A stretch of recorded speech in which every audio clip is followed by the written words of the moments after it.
and we should be ready to rock and roll. Aaron, you've got the con. Okay, should we just dive right in? Dive right in. Your sound level is good. Okay, and the screen share is working? The screen share is working. Okay, these are all good things on a Wednesday morning. They are. Okay, so the whole crew, I think, is here, the Connected Agent crew. And we've got a few things to talk about today, some good stuff, some things that will definitely really help your marketing. So I'm pretty excited about the content we have to share today. Just a quick kind of overview of what the agenda includes, and we'll decide to change. We're going to just check in on a couple things, and then we're going to talk about local search. That's kind of our main topic for the day. And then finally, we'll open up the microphone just to hear from you all, questions, comments, thoughts, insights, and more. So first off, checking in, I've got two things. One is, as you know, the blog posts keep rolling in. We do 2 a month. And so we have a couple new ones. In case you haven't seen them, I'll jump over to my site and show you. So let's do that right now. So this is my demo site, WeInsureSeattle.com. And you can see just the most recent, we have 5 insurance types you probably didn't know existed. Kind of a fun article looking at kind of different unusual insurance policies like kidnap, ransom, the werewolf, vampire, zombie attack. That's the next big product after critical illness.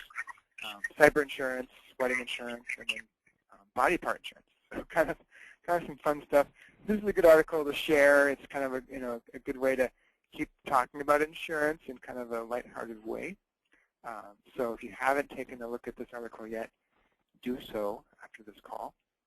And there's also one about IRAs, which is a little more grounded in normal day-to-day life, but still very good content. So go and take a look at that article as well if you haven't. You might notice that we're a little more consistent these days. The blog posts appear pretty much on the 5th and the 5th and the 20th of every month. So the 5th day and the 20th day is when the new posts come live. And we have Wes to thank for that. He has really taken the lead in making sure that the blog posts go out regularly, consistently at the same time every month, just so you can mark your calendars maybe on the 5th or the 6th and the 20th or the 21st. Just go take a look at your website and see what's new, because you should have a new little surprise waiting for you, a great thing to share, great thing to help you drive people to your site. The second part about checking in is social media integration. And I want to circle back to last month's conversation. We were demoing this at the same time. You might have heard about the Heartbleed bug, which was a big security issue that kind of took the internet by storm. I think it affected like 60% of secure websites on the web, and it was actually happening and being fixed the day we were doing the demo.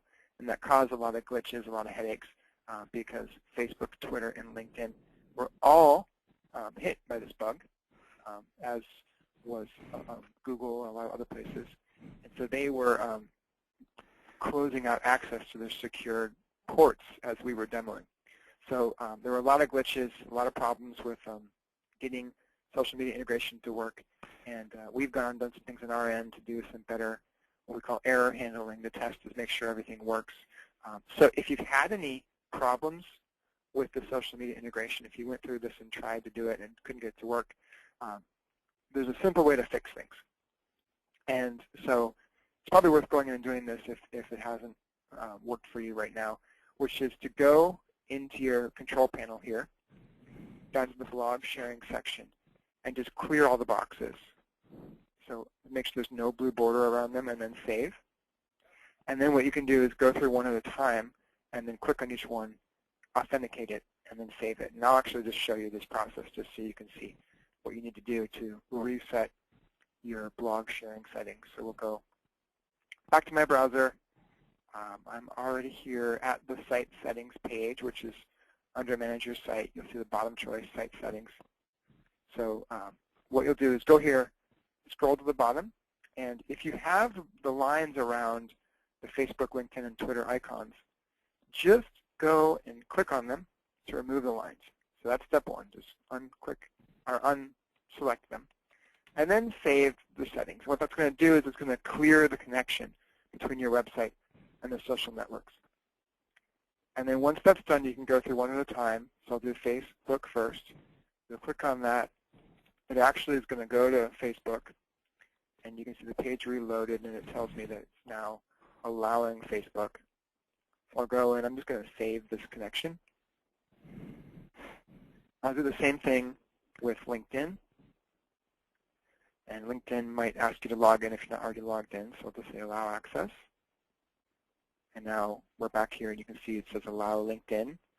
And again, I will save my settings. And then finally, the same thing with Twitter. Just go through, go to Twitter, authorize the app, and then it will take you back to our system. And again, save settings. And so that's going to reestablish the connection between your website and the social networks. And you can see it took me just a minute to do. Go ahead and take care of this if you haven't gotten this working. Go and spend the 2 minutes today, log into your site, clear those 3 settings out, and then reconnect, because that's going to really help you take advantage of those blog posts. We talked last week about how you can really leverage these posts on your social media just automatically to drive people back to your site with this connection. It's a really cool feature as long as it's working right. And this will fix those bugs or any glitches that might have been present in the system. So enough about that. Let's talk about local search optimization. And you've probably seen this. It's becoming a much bigger part of how search engines work, where if you do a search like for a pizza restaurant or a car wash, or any kind of business that might be local to your area, you'll probably start to see that search engines like Google and Bing are showing a little map on the search results. And they're showing businesses near you that fulfill that service that you're looking for. That's really handy because we're often looking for a business near us to help us. We don't really care about a car wash in a different state. We care about the car wash a mile from us. And so local search really makes the web a lot more useful. And this applies to insurance agents as well as car washes and pizza places. We know that people often like to buy from somebody in their neighborhood. They want to buy from somebody they can see face-to-face if they feel like they want to. They want to have that option. And they want to buy from somebody who they know is going to be able to meet their local needs. And so local search is a great way for you to get your business, your contact information, and your website presented to people who are in your geographic region. And it's not that hard to do. It's a lot less competitive than just traditional search because you're competing in a much more restricted region. And it doesn't take a lot of kind of fancy tricks to get working. There's always some fine-tuning you can do, but the basics are pretty straightforward. We're going to just go through them today. Now, just before I go into how, there's also, they use local search maps, where if you click on the map, you'll actually see, in this case, this is the Seattle region, showing me all the long-term care insurance agents that they know about in Seattle. And so you can see these red dots. Each one of these is an agent. If I click on one of the dots, it shows their phone number, their business hours, it shows their website address, and it also shows reviews if they have any reviews, which is a great way to build trust. So if people have reviewed this business, I can see some keywords about them. So you can see in this case, the keywords, people say Craig Smith, which is probably the name of the agent. They talk about care costs. And so it's a really good way for you to show that people turn to you, that you're the expert. Drive business your way, both in terms of phone calls and clicks to your website. So how do you do it? The first thing is really kind of simple but kind of tricky, which is your address, your business address and phone number. And we have it set up so that you can enter it into the control panel of your website, and it will put it on your site in the appropriate places. Now, that's called your citation. It's the combination of your address and your phone number. And your citation is what search engines use to figure out where to place your business. Now, you want to make sure that you're consistent about your citation, because they're going to need to know that your website is the same business as maybe they're finding on yellowpages.com, or they're finding on yelp.com, or Google's own directory. And so make sure you're using a consistent address across all of your business locations. So what this means is don't use SP for street sometimes and spell it out other times. Make sure you're always using it the same way. So in your business registration, in your website, etc., you want to figure out what is the consistent way to use this. I'll show you some ways to look it up and make sure it's consistent. And the second thing is that you want to then geocode, which is make sure it's really clear on your website what's the address, what's the phone number. We actually take care of this automatically. And so on your site, what we do is we take, this is Wes's demo site, and you can see in his footer, it just says Yakima Insurance, has his phone number, has his mailing address. In the code, this is the actual snippet from his page, we code the address to tell search engines what each piece of data is. So you can see that the phone number is clearly marked as the telephone. The street address is locality, which is Yakima, region is Washington, postal code. And so what we're doing is we're making it really clear to search engines exactly what this data means, so they know that this is his citation of his location. And so we're taking care of that already for you. That's one of the things that we're doing for you.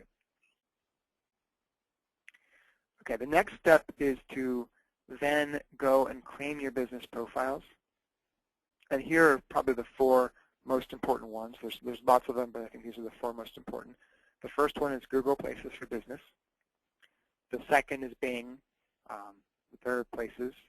And the third is Yelp, which is a local business directory. And the fourth is Yahoo.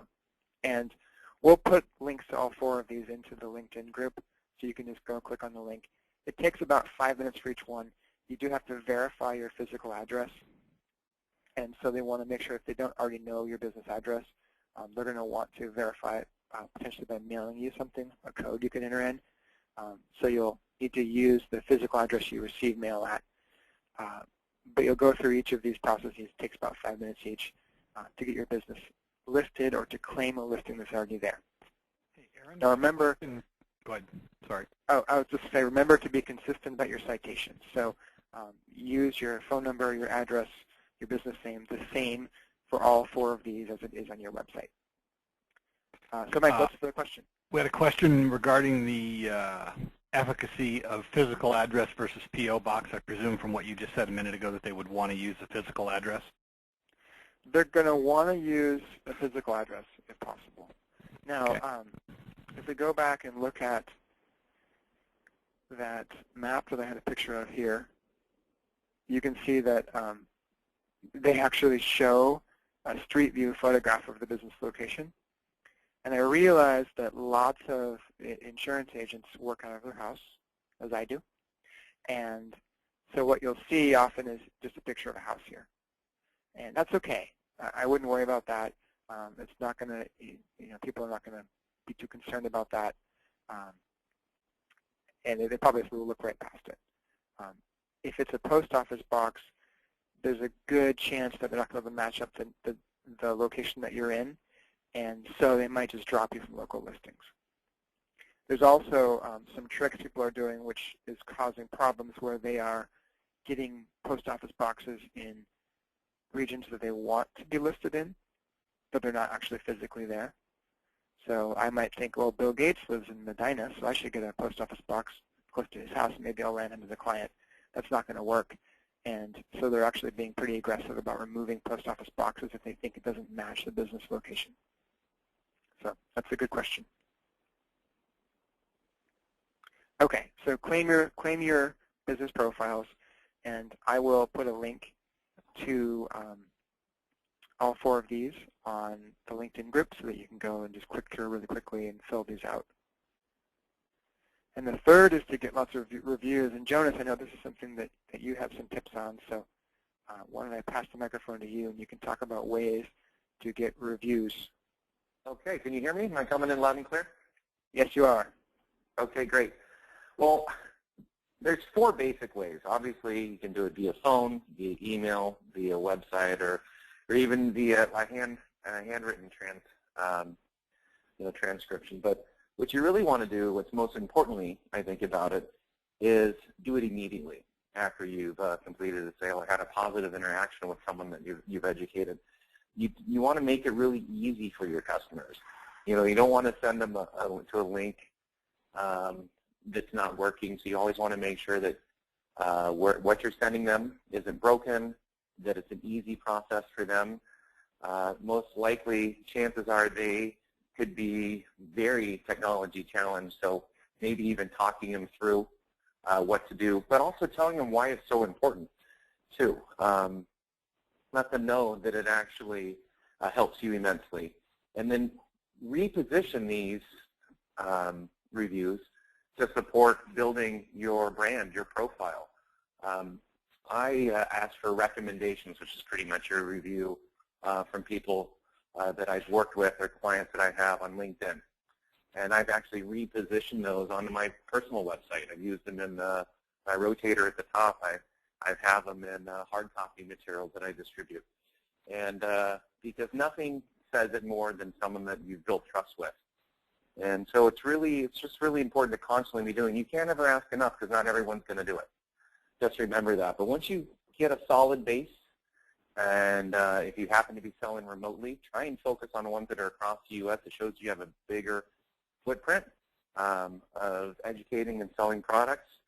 And I think also, most importantly, thank the person that gave you the review when they're done.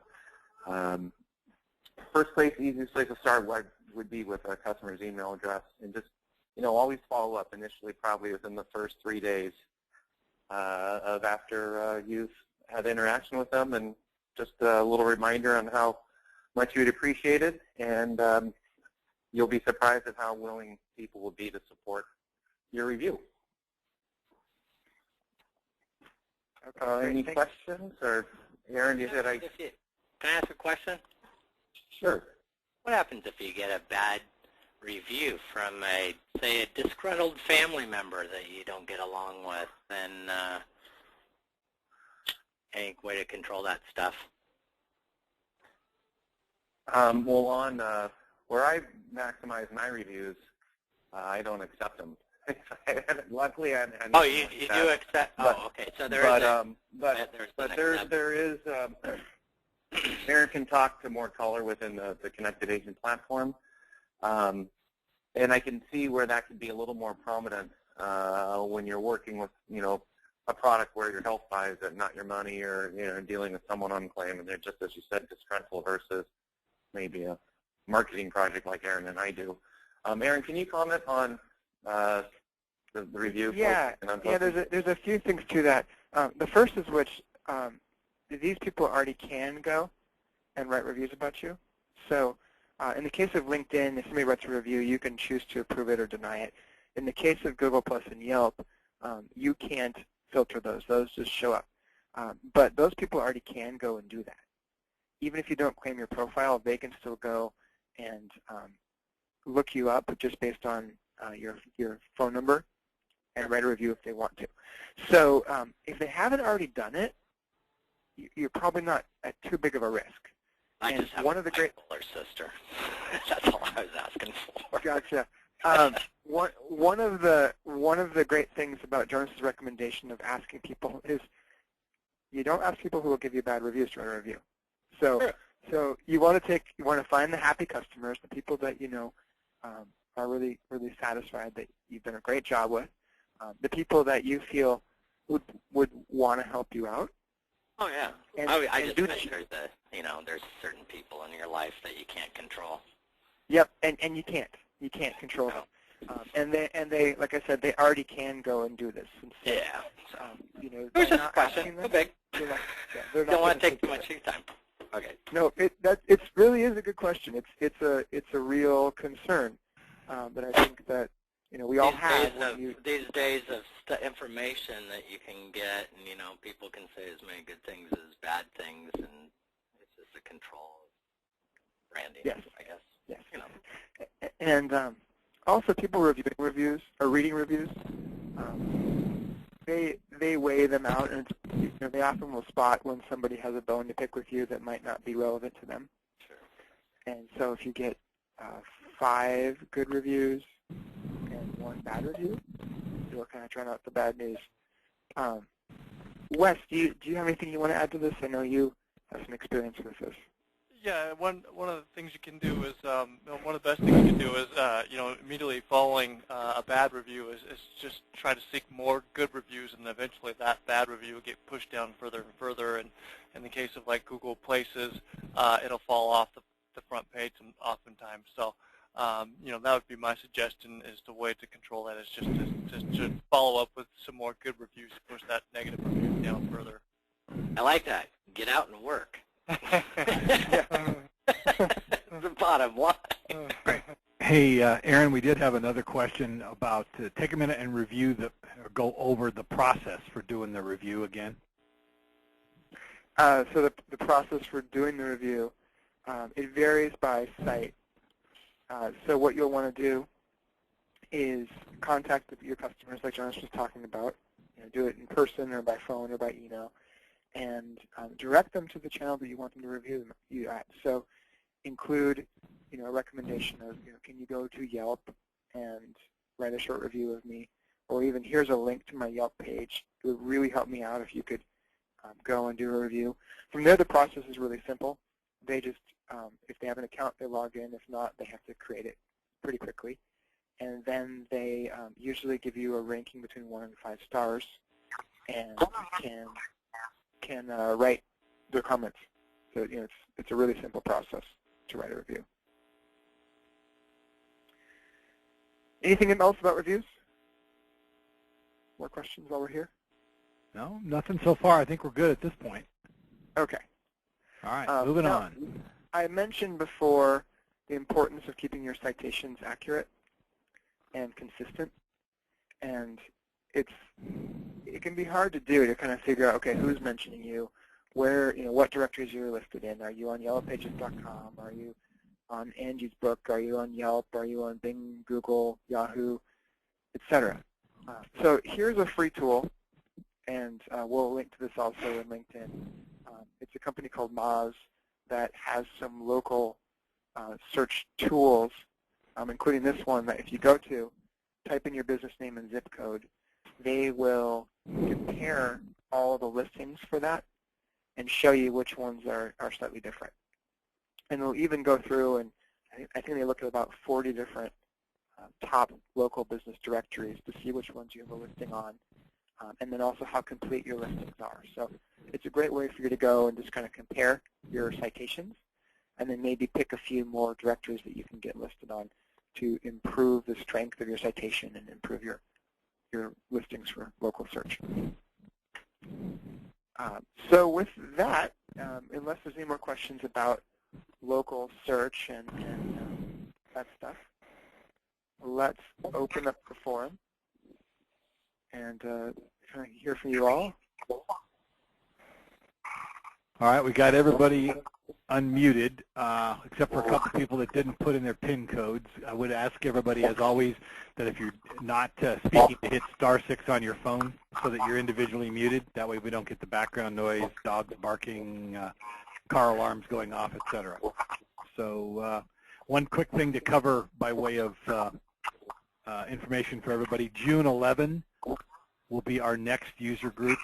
It's the second Wednesday in June, as always, 9 a.m. Pacific time. So mark that on your calendars, and let's open it up for questions. Anybody having some success stories they want to talk about out there? There's got to be some success.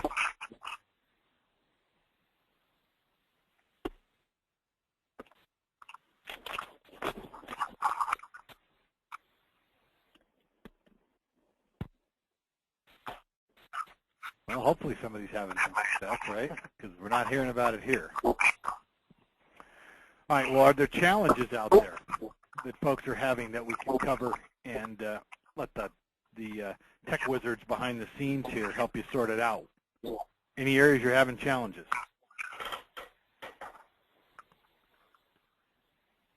Okay. Crickets again. All right. Last on the list then, what about what can we bring you next time? Help us set the agenda for that June 11 call. Tell us what it is you want to learn, what we can do to help you do more with this. This is Kim. Can you hear me? Yeah, we can hear you. Go ahead, Kim. Well, my big thing is what's the quickest way I can monetize this site?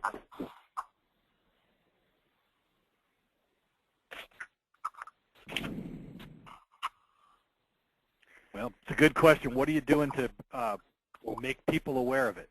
Is it sitting there static and you're waiting for people to bump into it? Have you reached out to everybody in your space, both insurance and otherwise? Hey, I got this new cool website. Take a look. Tell me what you think. Those kinds of things.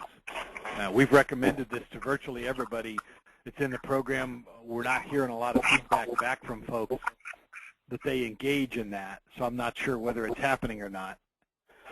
Okay, do you mean verbally? No, email. What do you? Okay, email.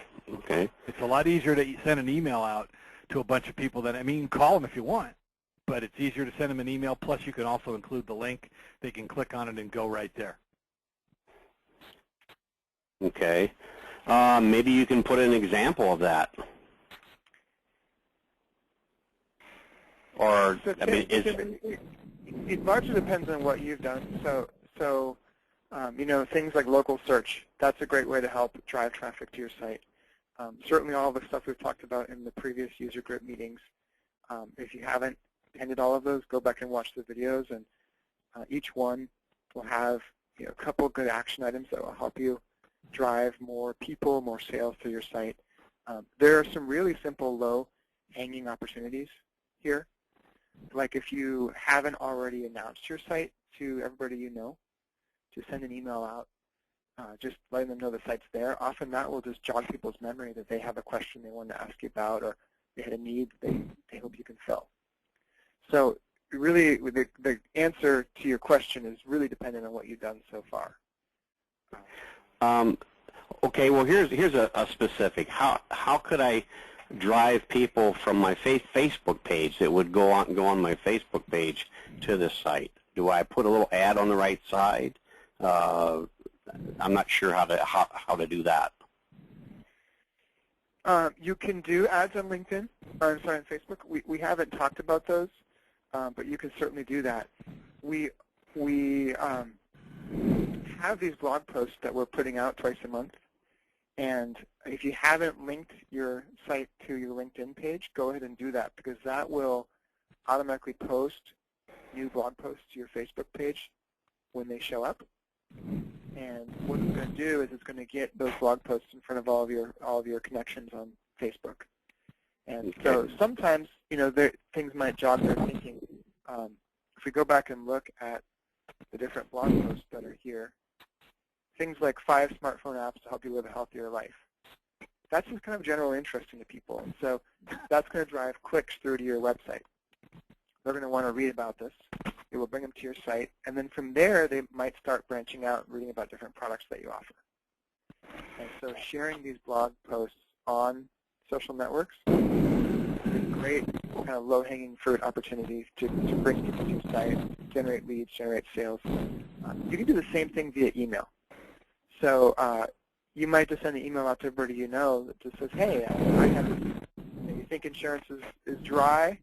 Have you ever heard of zombie insurance? Take a look at this article I just posted on my blog about 5 unusual insurance policies. You might be surprised. And I think you can also do what we were talking about on the email, Aaron. You can post that to Facebook. A lot of times those universes overlap. Just put a basic Facebook page. Hey, got this cool website that I brought on board for my business.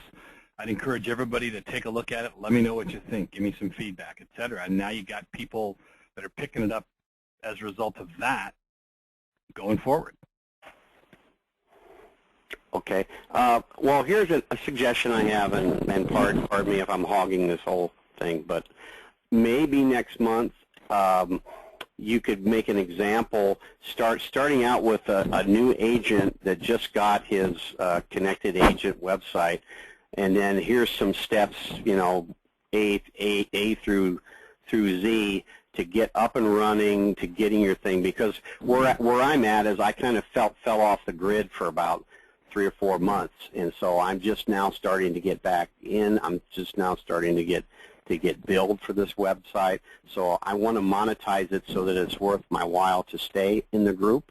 And that would be my suggestion, is even though, you know, we've been around now for, I don't know, what, 8 months, there's obviously, since no one jumped out and gave great success stories, why don't we just kind of, you know, revisit what you would do if you were a new user? Okay, we can cover all that as part of the user group next week, sort of a recap and re-intro idea. So Aaron, I know, will make copious notes about that and make sure we get to it. We do transitioning here. We do have a question, Aaron, about to talk a little bit more about, and we've covered this previously, but how they can utilize Google Analytics. One of the folks signed up for it but said they really don't understand what to do with the info that they've got. So if you don't think it's appropriate to try to do that now, we can certainly add that to the list for next time, or maybe you can give a quick overview, whichever you think is best. Yeah, so Google Analytics, you can kind of drown in data.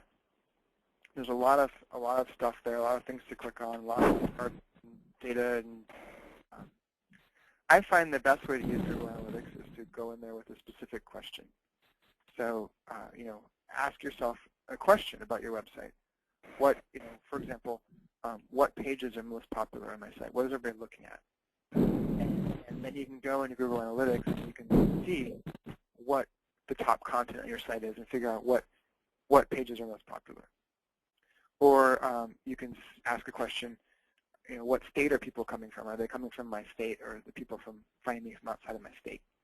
And so you can go and look at the location of your visitors. And so I think that if you just go into Google Analytics and start clicking around and looking at data, you'll get a lot of data, but it's not really going to be useful. But if you instead ask a couple questions of things you'd want to know, and then go to Google Analytics and see if you can answer them, you might find it could be a lot less overwhelming and also a lot more useful. So that's kind of a general tip, but I'd start there.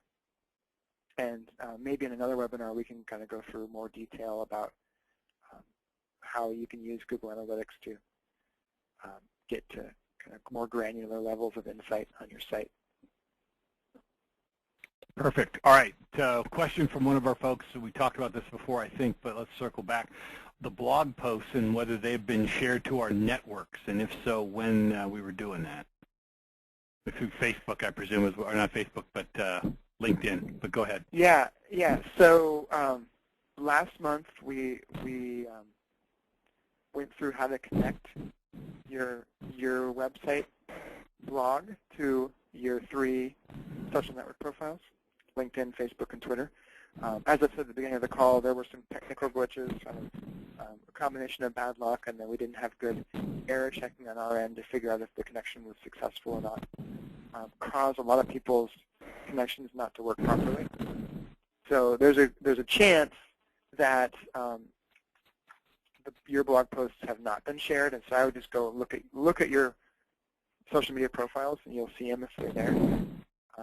If you don't see them, or even if you just want to be sure, go through that process I showed you where you clear out all the settings by unchecking the 3 networks, saving, and then going through one at a time and re-adding them, just to reestablish your connection so that you know that the next posts will get posted successfully. And then you can always go back and share previous ones just manually. You can go back into the most recent ones and share them today just to make sure they're out there. So for some of you it's worked, for some others it hasn't.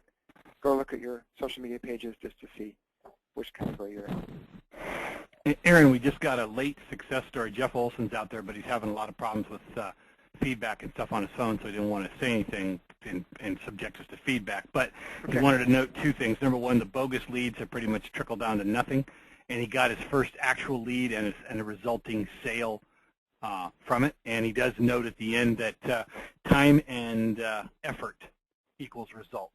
And I think that nails it all right down there. Yeah, that's Thanks for sharing always that, Jeff. great to hear, Jeff. You know, some spam is going to get through. It's the nature of life. But I think we've really cut it back, which I'm very happy about. And it's great to hear about the sale and the lead. And I'd love to learn more about if you know where they came from or any more details about that. But it's great to hear. And you're absolutely right. This is like an exercise bike or a gym membership. We're going to give you the tools. We're going to give you the coaching. We're going to try to guide you as best we can, which I think is pretty well. If you don't do the work, you won't see the results. Simple. Very good. All right.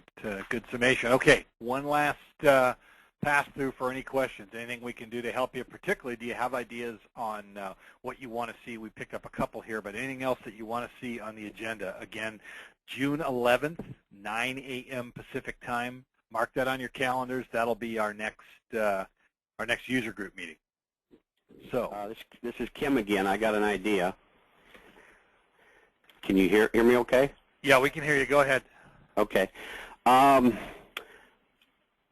The times that people would want to look at the internet, I think, to get insurance information are those events in life such as weddings, having a child, having a death, et cetera, et cetera.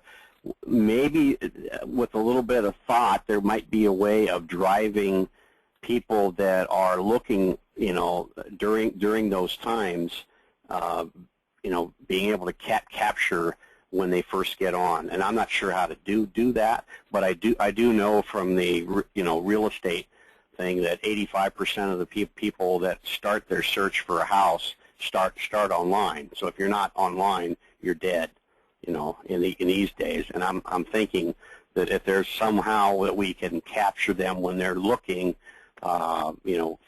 during those events, life events, then that would be a powerful thing.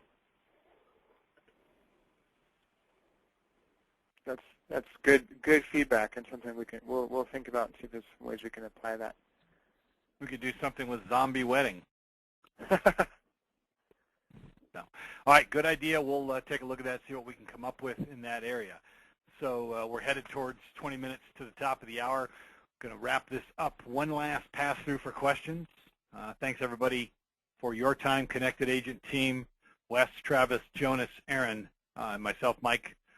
We thank you guys on the team. We appreciate you making your time and expertise available as always. And not getting any hands up, not getting anybody jumping in, so we're going to say that we're good. We will archive this and have it on the Connected Agent website for you guys to be able to take a look at again later. If you want to, we'll have that up there later today. Travis will take care of that for us as always. So with that, we're going to call it a day. Thanks, everybody. Appreciate you joining us, and we'll look forward to talking to you soon. And again, reminder, June 11th, 9 a.m. will be the next user group meeting for our Connected Agents. Thanks, folks.